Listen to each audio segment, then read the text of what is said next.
Welcome back to my channel. My name is Brittany. This is Via Metanoia, and it's December 31st as I'm recording this, and this is going up tomorrow. So we gotta put in some work. Okay, we gotta put in some work. I have my notes in front of me. 31 things I've learned in 31 years. I turned 31 in November. I'm a 31-year-old girly. I'm really excited about my 30s, by the way. Maybe that should be a separate video. I don't know. I just got here. Let's talk about the 31 things that I've learned in 31 years. Okay, so number one, everything does not require our engagement. I'm excited for my 30s because my 20s were abysmal. They weren't that bad. I had my babies in my 30s. I mean, my 20s. So I feel like I keep saying that I'm going to have more kids subconsciously. You heard that, right? Because I keep saying this is it, but I just feel like somebody else know better. I mean, somebody else know different. And it's just, all I'm going to say is, if you see me out here pregnant again in my 30s, I found the man of my dreams, because ain't no way. I found the man of my dreams. The man of my dreams found me. Okay, because I don't know him right now, but okay, if I'm pregnant out here, then I found somebody.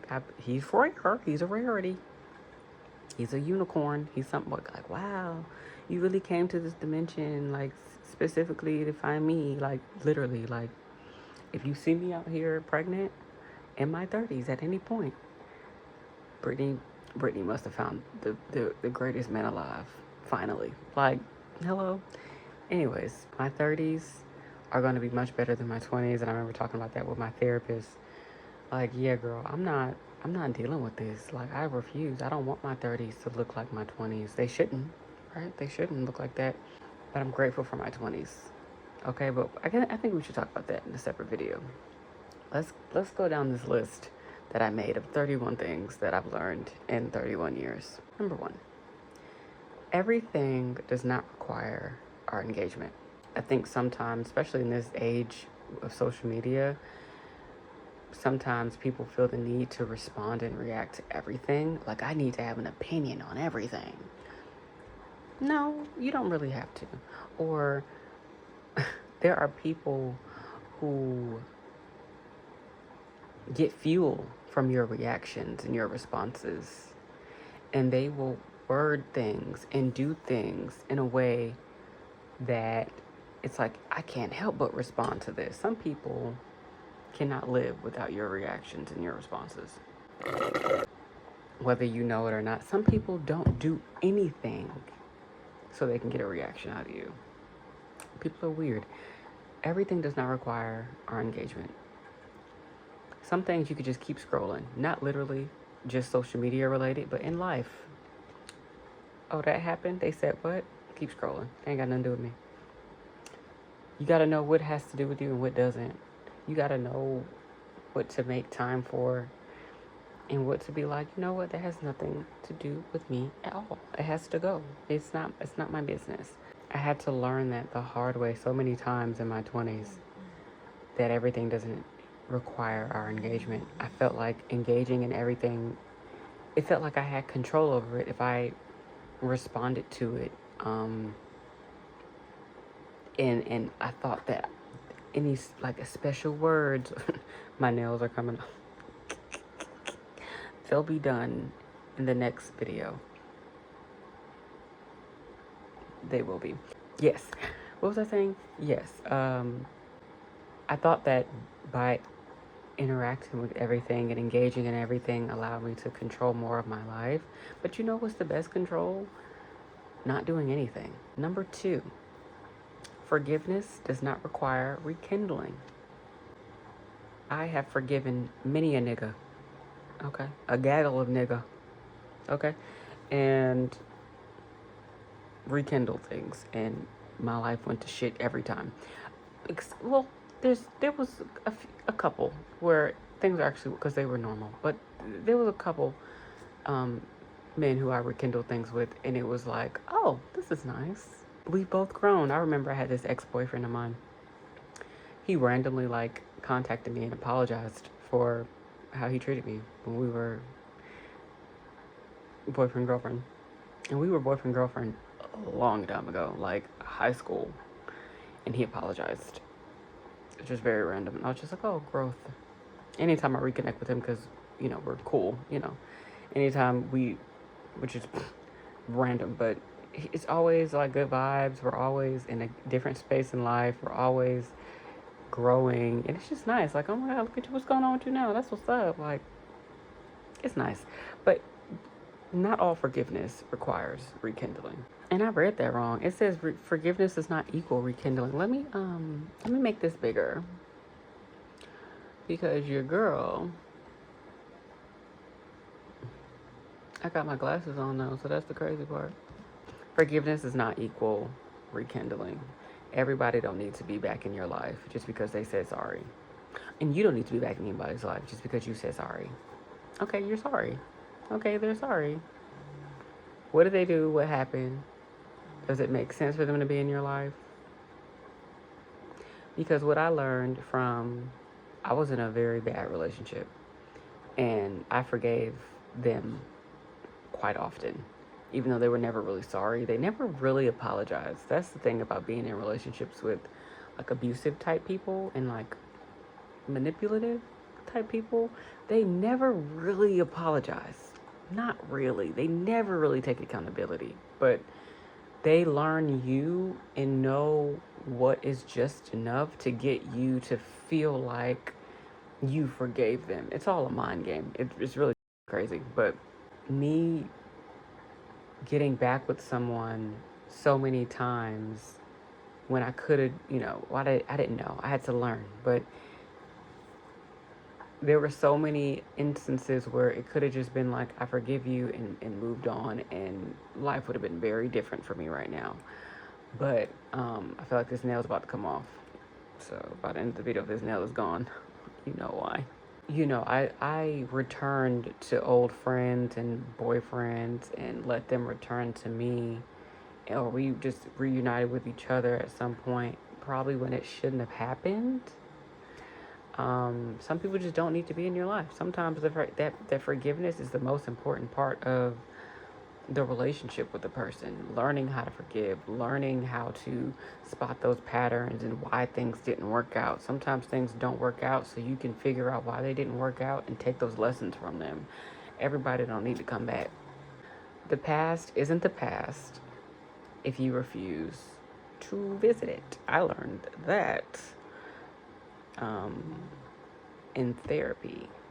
I was watching this video, Mel Robbins interviewing Sarah Jakes Roberts, and she was like, the past isn't the past if you refuse to visit it. And I was just like, oh, you right. Because if I'm not even willing to address this old thing, is it really an old thing? It's going to be a new thing that I need to address because I'm not even looking at it. I think it makes me think of like all these, let's say you have a bunch of cards in front of you and you have so many of them turned over, but you kept some face down because you didn't want to turn it over. And it's just like, okay, yeah, I'm all done. But it's like, no, you have a few cards you need to turn over. You need to look at those cards. I believe and I know that whatever part of my past, and for all of us, whatever part of our past that we're not willing to address is the part that needs the most attention. My kid just woke up. He arose like a zombie. Yes? Want me to come here? Okay. Well, I'll be back.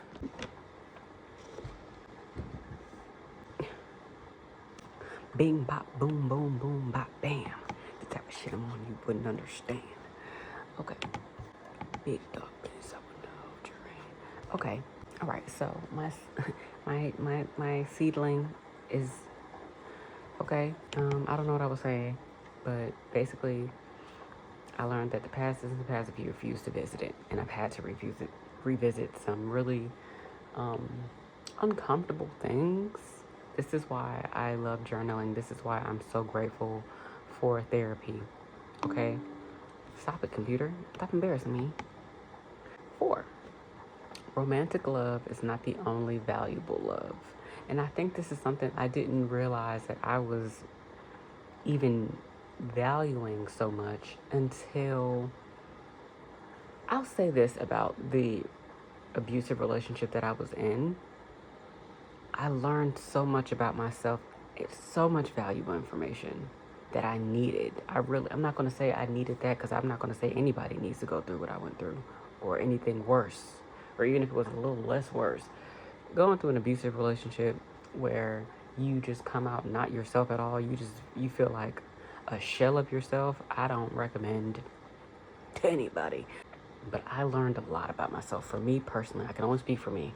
I learned a lot about myself. This glare is really bothering me. I learned so much about myself. I'm grateful for it. And I realized that part of me believed that if a man or a woman didn't love me, like, I was the only person in the world, then I wasn't loved. I'm a mommy. My children love me in a way that nobody else does, right? I have friends that love me deep. I love myself deep. My siblings, we love each other. Like me and my brother, like we're like this. Okay? The brother after me, I'm one of 6. The one after me, no shade to my other siblings. I love y'all down. I'm just saying, everybody in the family knows me and my brother, BJ. We are thick as thieves. You understand me? We are, okay, that's my baby cakes. Okay? But if he get out of line, he know what it is. Anyway, though, I say that with love. Learning how to love myself and learning what I wanted love to look like for me allowed me to create space between like romantic love and other types of love, like familial love and friendship love and I love like universal love. I feel like you can love people that you don't even know if that's just in you. Love is like this really dope energy that I don't think we understand fully, and I'm still learning today. But it's not the only valuable love, and if you make it the only valuable love for you, you're not going to be very satisfied in life. You know what I mean? Especially if the romantic love you're receiving is toxic or abusive. That's what I was receiving. I didn't. I'm actively learning what healthy love looks like and what it means to me, and unlearning a lot of things that were really bad, that I got the messaging and the conditioning that it was normal, and it wasn't normal. So I really have been reassessing and reevaluating my relationship with the concept and the action and the energy of love. 5, being single as long as possible can be healthy. And I feel like this relates back to number 4 with romantic love not being the only valuable love, because I was a girly. Like, I liked having my person. Like, to this day, I like having my person. I just haven't had a person since 2021. Since 2021, which isn't a bad thing. It's actually a great thing. I will speak for myself. Before that, though, part of my vision for myself was to have a person to do life with, because I know the kind of lover I am. I know the kind of lover I can be. And since middle school, I kind of always had a boyfriend or girlfriend. And yeah, there was always someone that I was talking to. And the last 3 years, almost 4 years, for the most part, I say for the most part because I tried to give somebody a chance, and this is why I'm to myself, people play in your fucking face. I don't got time. And it's just, I'm a new me. So there's a lot of things I'm not dealing with no more. And I feel like this person, they know me for a long time, so they saw me deal with a lot of abuse and toxicity, and they thought they was going to bring it my way in a covert way. And I was like, nigga, I know what covert abuse looks like. You tried it. Bye. Gotta go. I'm trying not to cuss as much. Let me because apparently that messes up the algorithm. I don't know. Being single as long as possible can be healthy, and it is healthy. I would recommend it. You need to know what you like. You need to know what you don't like. You need to know what you want. You need to be realistic with yourself. Like, realistically, I do not need to be in a relationship right now at all. I do not, but that doesn't mean I'm not going to receive love or that I need to put love on hold. No, I can still enjoy things. I still have cute little conversations every now and again with people, like, and it ain't nothing. It's just like, like, okay, it ain't nothing. Like, you don't let time go on, whatever. I don't pay nobody mind like that. They don't pay me no mind like that, and that's totally okay. I know I am not in the space to be in a relationship, and I don't need to be. Maybe I need to put my glasses. I'm a move, okay? Jesus. Number 6, I couldn't see. Um, our inner child becomes our shadow self. I came to this revelation in therapy, and we were talking about inner child work, and we were talking about shadow work. And my therapist had me watch this video. I'm going to also link that in the description. She had me watch this video. Is it Carl Jung? Where, he talks about the shadow self. And I'm watching the video. We're doing the therapy session. I'm taking my notes. And I'm like, is our inner child in any of the unresolved childhood trauma, does that become the shadow self? Like, that's what it felt like. Because they're low-key interchangeable, I guess, maybe. That's what it seemed like. I feel like that's what it is. I feel like whatever is unresolved in our childhood becomes our shadow self in our adulthood. And that's what I believe. And I just think that's what that is. We make things so much harder than they need to be. And I think, because I feel like I was a little triggered saying that, but I think that's a lot of us. So much going on in our head that can make a mountain out of a molehill. And then to be connected to people who are like that too, I feel like they're like confirming, like, yes, this is much harder than it needs to be. And I think, what helps me in dealing with people like that though? Because I'm just like, wow, you're really making this harder than it needs to be. Is this what I do? Is this what I look like when I'm making things harder than they need to be? I'm not saying everything is like simple by any means, but I really believe things can be simple. And humans make things really hard. And a good way to combat that is just by being present in the moment and just dealing with what's in front of us at a time. One thing at a time. Like, okay, I'm worried about the future. Okay, I'm stressing about the past. Okay, cool. Let me write that down. All right, now, presently, what can I do about the past? Nothing? Oh, is there anything I could do about the future? Oh, I could do this thing that is going to be a step towards the future that I want. Right? Like, if you could do something about it, do something about it. If you can't do something about it, then don't worry about it. Like, don't worry about it either way. Because if I could do something about it, I'm not going to worry about it. I'm just going to do it. But if I can't do something about it, what the am I stressing for? I can't do anything about it. Okay? 8. Triggers let us know what we still need. Okay? If you feel triggered by something, that is your body trying to tell you, hey, there's an unmet need here. There's something here that we need to work through.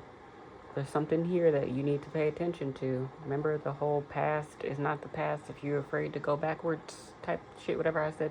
The past isn't the past if you refuse to visit it. I feel like it goes hand in hand with triggers. Let us know what we still need. Our body is telling us, hey, something here needs work. Something here needs our attention. Something here needs our love. Something here needs to be heard. Something here needs to be seen. That is what triggers do. Okay, we all experience triggers. And I think not enough of us know how to interact with triggers, which is why sometimes people can be really reactive because our triggers are essentially letting us know that something isn't safe and there's a threat. But a lot of things aren't threats, but our body and our brains perceive it that way. And it's really important that we do the work so we know the difference. 10. Oh, wait, 9. Somebody can't read. Let the emotions pass because they always do. Let emotions pass. I read something, I don't know how true it is, but after like 90 seconds, like if you're angry for more than 90 seconds, you're choosing to be angry because anger is supposed to pass or something like that. I don't know how true that is. I think they said 90 seconds or 60 seconds. Either way. I don't know if it was just for anger or just all emotions. Like, all emotions last about 60 or 90 seconds. Anything after that is a choice. I do want to speak to emotions that we sit with longer. And I don't think we're sitting with the emotion. I think we're sitting with whatever memory our body is recalling. And we get stuck in that.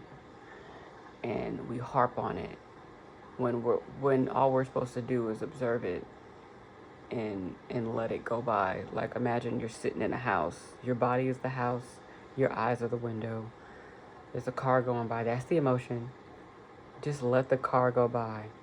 You can examine the car as it goes by. Like, oh, that's a red car. Got a little stripe on it. Oh, it got a donut. All right. Oh, okay. Whoever driving the car look kind of cute. Okay. Well, and let it go by. Let it go by. This is why, again, and I always say it and I always suggest it, journaling. Okay? I think a good way to practice letting emotions go by is journaling when they come up.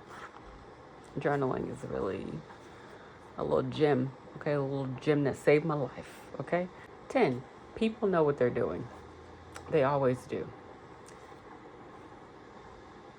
Don't let nobody play in your face like, I didn't know that I didn't know that bothered you, or I didn't mean it like that. I didn't know. Don't let no nigga play in your face and start crying like he don't know what he doing. I'm so new to this. I don't know. I never been in a relationship like this before. I'm just so.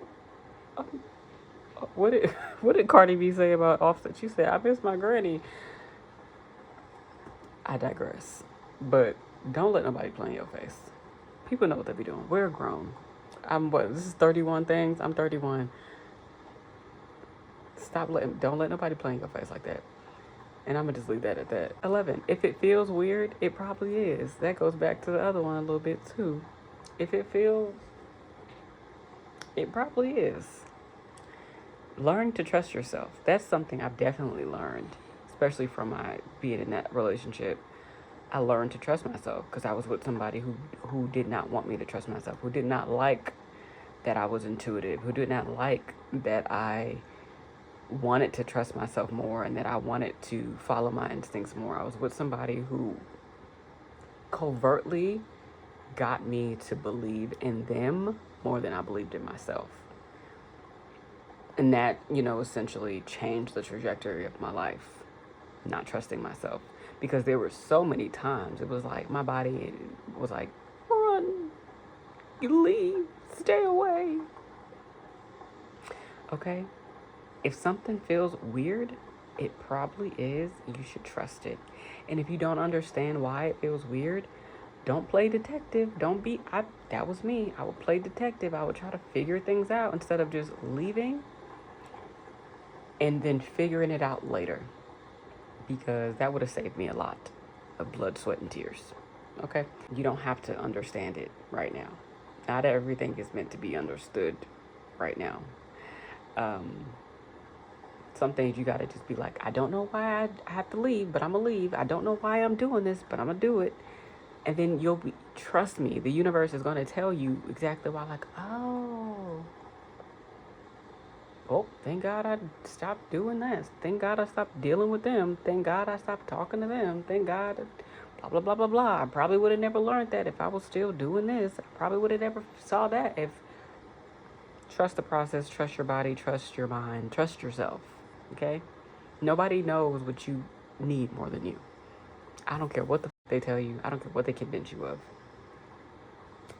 Okay, 12. What people think of you is none of your business. I don't care if you love them. I don't care if you like them. I don't care if you got a baby with them. I don't care if you grew up with them. I don't care if they gave birth to you. Okay? What people think of you is none of your business. You save yourself so much time worrying about what other people think when you understand that what they think is not your business. What is in their mind is not their business. Even what they tell you, like, this is what I think about you, this is how I feel about you. Okay, that's not my business. Okay, especially if it's negative, especially if you know it's meant to bring you down, and it's meant to make you question yourself. It's meant to make you feel some type of way. That's not my business. I don't know why you think that of me, but that's not my business. Thanks for sharing. That's cool. Especially when it's lies. Not my business. This is why you want to say none of it is your business. Because sometimes people say things about you that have nothing to do with you because it's not true. It's not what they call you. It's what you answer to. 13. People are going to think what they want about you anyway. That goes into the next one. People are going to think what they want about you no matter what. You cannot change nobody's mind. You cannot convince nobody to feel no other way about you if they've decided that this is who you are, this is how I view you, this is how I'm going to address you and treat you, and etc. People have their minds made up already. Do not get caught in the business of trying to change people's minds about you. This is why I like to not worry about what people think about me. Because who cares? Who are you? You can't whoop me. Okay? And if you can, come do it. The fuck? I don't know. What do you want me to say? Like, giving someone's ideas and opinions about you too much weight makes them feel like they're somebody in your life. And they're nobody. They're literally nobody. Especially if you don't know them. Like, what? I don't even know you. You don't even know me for real. You gonna think what you want regardless. Based on whatever. That's fine. Oh well. Let people think what they want. Don't sit there and try to change nobody's mind and try to convince people of whatever. Because you know what I believe? Time is my best friend. And things always are revealed in their own time. People see things for themselves, right? Okay, that can go to anything. Shit, that could be number 14, but I didn't write it down. Time is my best friend. Time is your best friend. Allow time to do what time does. Okay? 14. People pleasing is manipulation. I know it was a whole debacle on the internet, okay? But it is. My kid is up again. I'll be back again. I have been talking to this camera and I was not recording.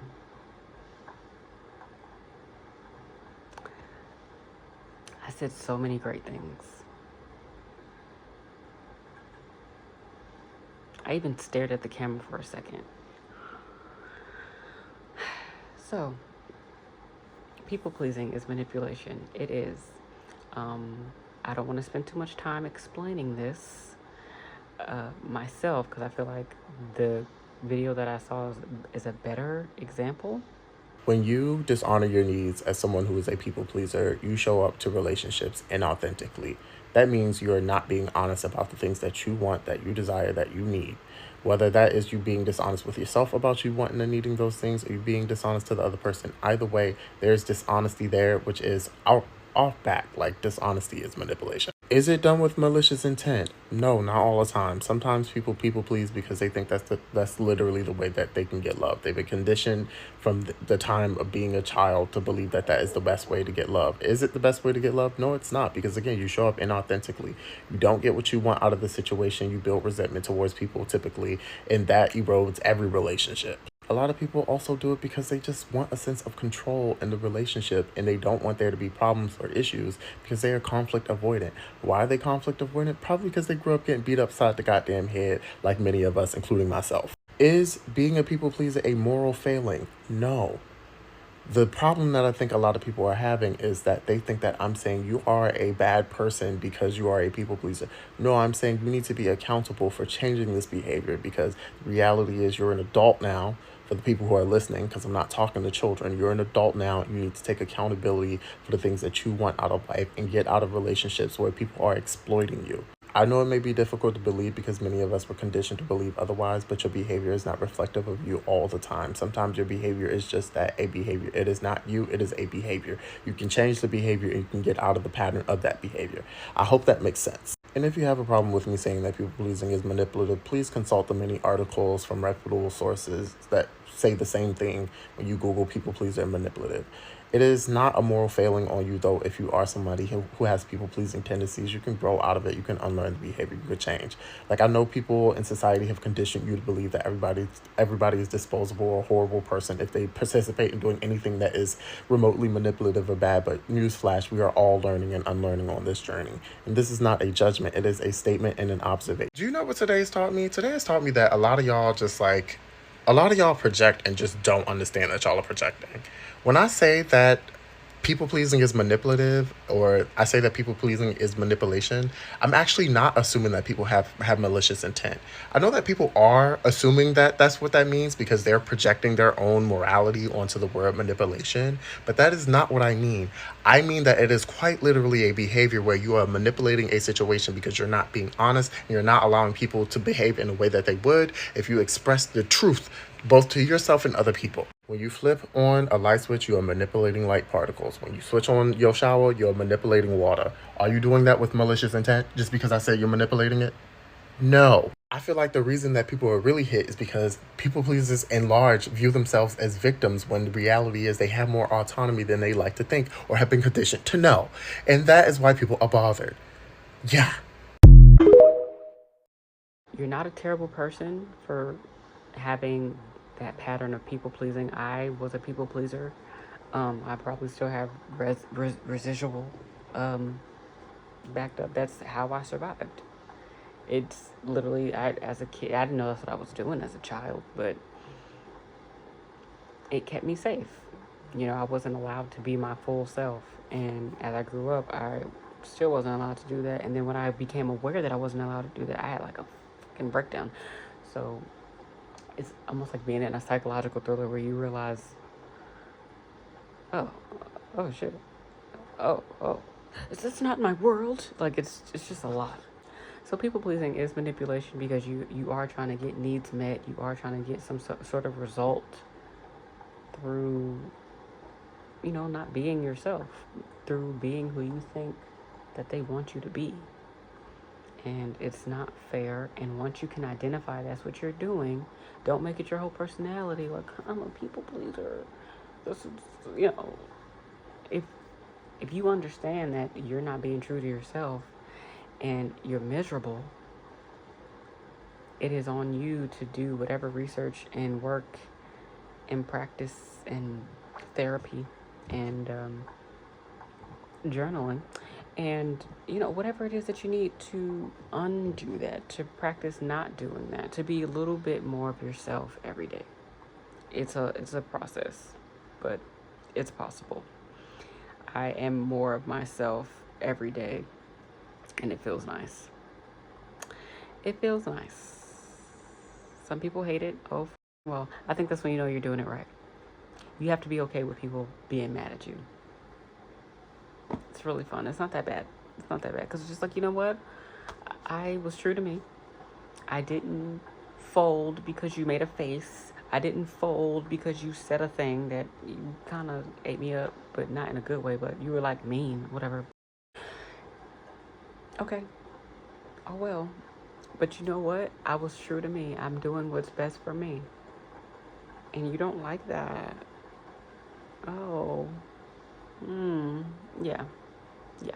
It's a big cycle of like bullshit. Don't do it. Okay? Don't do it. 15.